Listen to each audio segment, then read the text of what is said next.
Hello everybody. I'm really excited to make another one of these videos where I go through the entire architecture of a SaaS application that I am building. Previously, I did this on my first app called Dinnerbee, but here we have my second full SaaS application, which is called Dev Dispatch. This is a real-time job board for remote US-based software engineers. It launches this month in July of 2025. And yeah, I just want to show y'all everything that goes into it technology-wise for building a new product. Also, I apologize to shamelessly plug, but if you are a remote US-based software engineer who is looking for a new job, I'll leave a link down below for you to be able to sign up to the waitlist. Like I said, it's releasing this month in July, and it's already helped me get 3 interviews even in this terrible job market, so definitely check it out if you are interested. Alrighty, so now I am out of the way, and let's get into the fun stuff. This is everything that goes into building a SaaS application. And let's start off, no better place to start than the server itself. And if you did watch my last Dinnerbee video, you might remember that I was running Java Spring Boot as my server. And here I've got something a little bit different. So this is Nest.js, which is a Node.js framework. And yeah, that is a change that I made for this application. There were some really specific reasons why I kind of had to do this, but then there were also some reasons that I wanted to do it as well. So I'll probably go into a more in-depth video of why I think in the future I probably will be switching entirely over from my Spring Boot application over to Nest.js for my server. But yes, that is where we're starting. And what does this expose? So first off, let's get rid of this. And this really is the crux of the entire application. Is crux the right word? I don't know what that word means. The decisive or most important point at issue. Yeah, that makes sense. Good for me. All right, so this is the crux of the application. And this is a scraper. Essentially, that's all it is.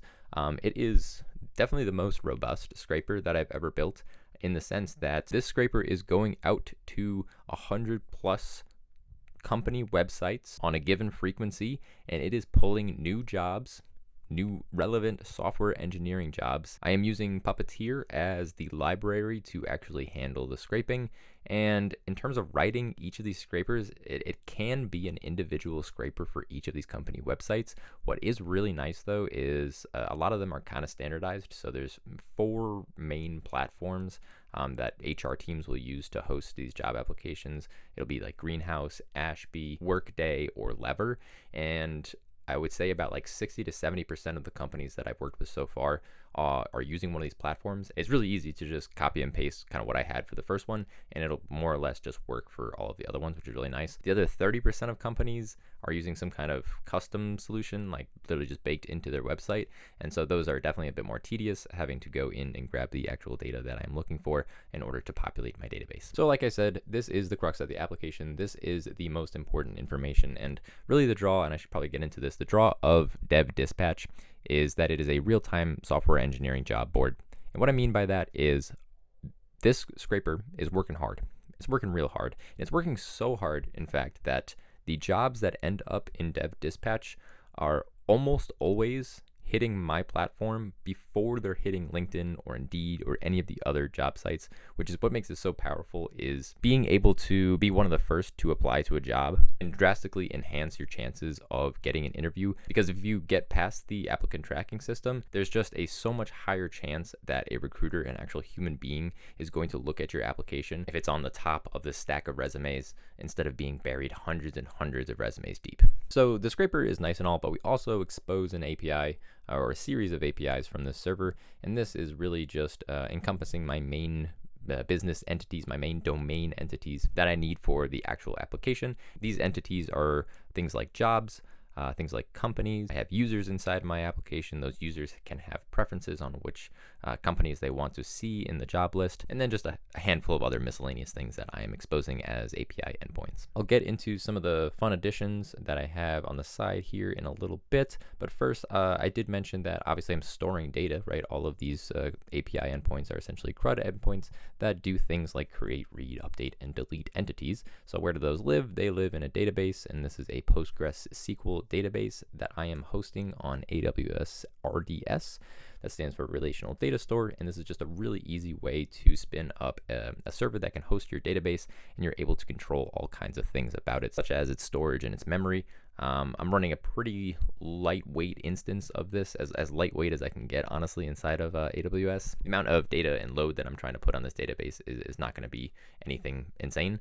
So I'm paying about $10 a month, maybe like $10 to $12 a month for this. And in terms of hosting the Nest.js server, I'm actually hosting this on Heroku, which is a similar strategy that I used when I was building Dinnerbee.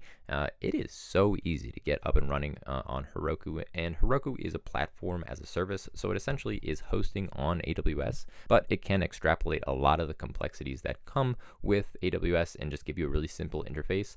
It also is really good at doing CI/CD, so I just have a GitHub repository that is hooked up to my Heroku application. Every time I push code to this GitHub repository, it'll build my project and get a hosted instance of my server up and running so that I'm able to interact with it in my live application. And if anybody's wondering, this costs about $7 a month to run. There are definitely ways to lower this cost quite a bit, and I'm probably going to do a separate video at some point just going over that, but at its bare bones, yeah, it costs about $7 a month to run this, and it is so easy to set up. It literally takes like 5 minutes, which is amazing. Okay, so that's the application, but what is all this stuff over here?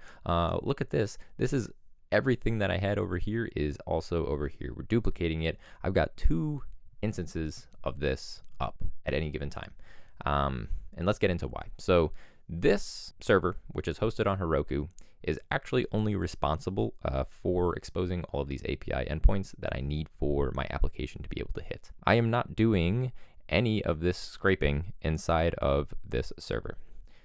All of the scraping and none of the API is happening over here in a completely separately hosted instance. There are definitely a ton of different ways to do this, but the way that I settled on for this application, and this definitely can and probably honestly will change in the future, but how I have it set up right now is I build this server into a Docker container. That container then gets uploaded to an AWS service called Elastic Container Registry, or ECR. And then I'm able to host this container on AWS ECS, which is Elastic Container Service, and then I'm able to do my scraping inside of ECS. Well, why would you want to do that, you may ask? And there's a couple different reasons.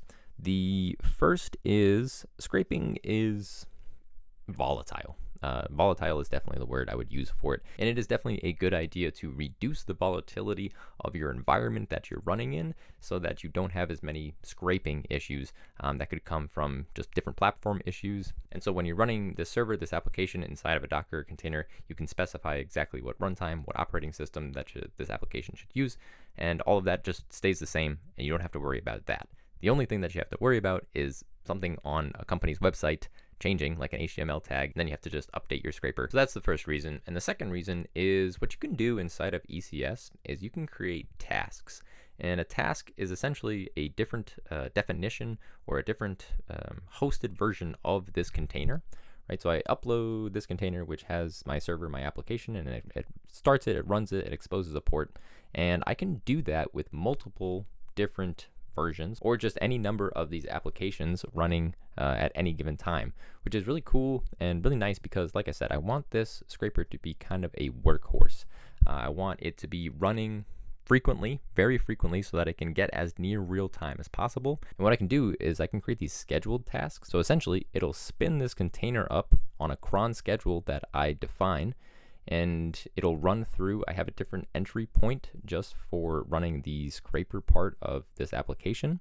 And so it'll do that, run the scraper, and then it'll tear it down after it's done because the application is essentially closed. And then one thing that is not great that I have set up right now is these scrape jobs are just happening synchronously.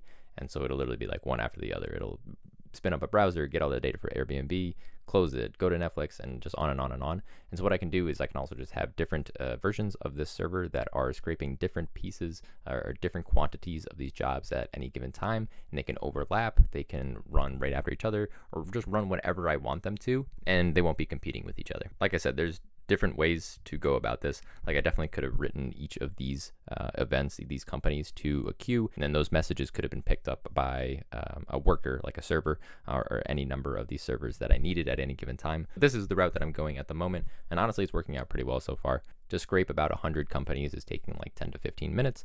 And so I'll just kind of be playing with the schedule that I want to run it on, and how many different instances that I want running on this at any given time. Another good thing about this is because this is happening in its own environment, this lives completely separate from the API.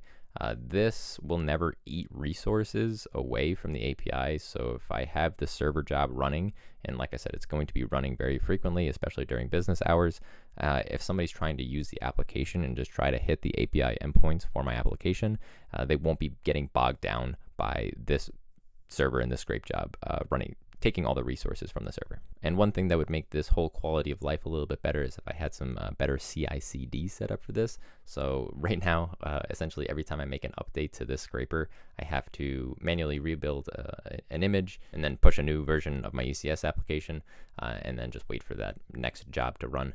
And it would be really nice to just be able to push this to a GitHub repository. It builds the image, it uploads the ECR, and then it just updates the ECS application. Alrighty, we are almost at the end.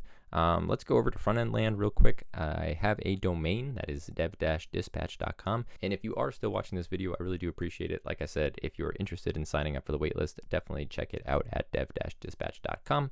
And I purchased this domain at Namecheap. Namecheap is fantastic. It costs like $8 or $9 to get a .com domain. And you can also set up email hosting, which is what I have for my support email. And then the front end itself, I am running a React application, and this interacts with all those API endpoints that I expose from my server. And I host this on Netlify, which is really great just for hosting static website. And so like I said, I think I spent $8 or $9 for the domain, and I don't pay anything for this front end hosting. So just to wrap everything up, and just a nice few little additions that I have. Some other things that I am doing on the API side is, in order to handle customer subscriptions, I am using Stripe. This updates my user object inside of my database whenever the things happen, such as new subscriptions or canceling subscription, yada, yada, yada. I'm using Resend, trying this out for the first time, which is a way to send emails inside of your application. It's very developer friendly. I think it's made by the people who make Vercel, but I could be wrong on that. And they also have some neat little add-ons where you're able to write emails, like the body of the email with React code, which is pretty cool. And I've been playing around with that, and I'd love to make a separate video at some point kind of going over how I have that set up. And finally, last thing is, I did just make a video on this. I'll link it if you want to check it out. But essentially, I am sending over notifications to Discord anytime that something in the scraper fails. This is really nice because, like I was saying, scraping is just volatile and things can change at a moment's notice. And I really want to know about it right away. So anytime one of these scrape jobs fails, which really isn't too frequently, but it does happen, I'm getting a notification sent over to Discord, and I just get those notifications on my phone, and I can be like, oh, Airbnb is broken right now. Let me go see what happened. Like maybe they changed something on the website, and I just need to make a quick update. I can go do that. And yeah, that's been actually working out really well so far. But yeah, that should wrap it up. Like I said, some things might change a little bit in the future, but I'm pretty happy with the setup so far. It's really easy to write new code and push new code and get things up, but I'll definitely keep you updated if I do end up changing anything. Also, sorry it's so dark and gloomy in here. It's okay. Lighting isn't important. Well, just wanted to say thanks a ton for watching. I hope you enjoyed this type of content. I really do love making this type of content where I can just sit down and talk about the technology that I'm using to build things. And yeah, it's just a grand old time. But that'll do it. I hope you enjoyed. Thank you for watching, and I'll see you in the next one.